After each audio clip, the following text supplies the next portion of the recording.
Can you tell me more about the role of smart home technology and data in helping to identify homes that are particularly inefficient or can help to identify vulnerable residents?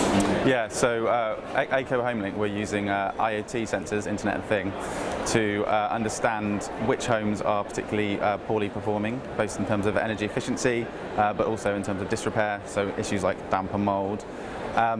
When it comes to vulnerable residents, those kind of issues, energy efficiency, where the homes are colder, or where issues like damp and mould arise, they can be particularly impacted badly by those. So we need to basically identify those who are mostly those who are vulnerable, but also those who are living in poorly performing homes.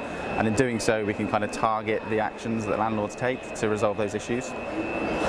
How can landlords use technology to better engage and communicate with tenants about fuel poverty issues and offer targeted support?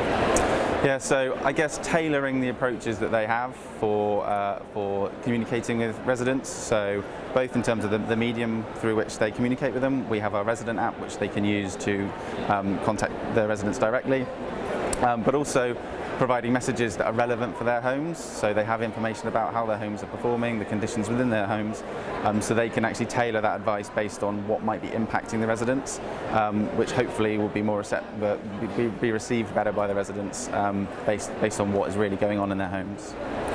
What are some of the barriers holding back the sector from making best use of technology, and how can they overcome it? I guess there's a few. So there's things like regulation. So technology at the moment is quite new. There's innovative approaches that haven't necessarily been tested, so they don't know what works.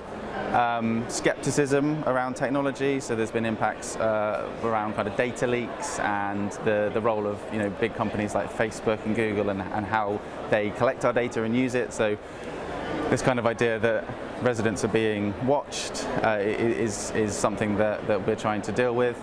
Basically, our technology is pretty much benign. It sits in the background and understands the indoor environment. And just being able to communicate that to residents and making them understand a bit more about how those technologies work could be really powerful in terms of the acceptability of them and therefore kind of the impact that technology can have.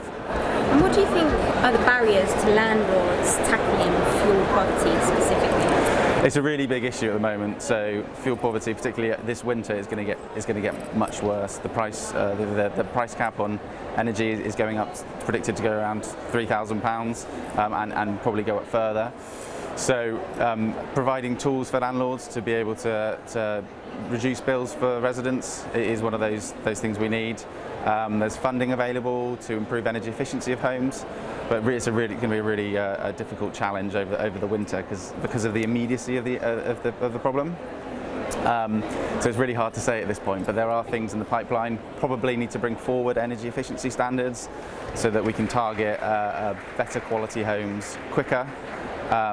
But yeah, it's going to be a tough challenge over the next year or so. And this is the whole work you have going on with your health and safety wellbeing task force. So can you tell me a little bit more about that for our members? Yeah, so net zero decarbonisation is one side of it. We're also bringing in kind of things around healthy homes and tenant engagement.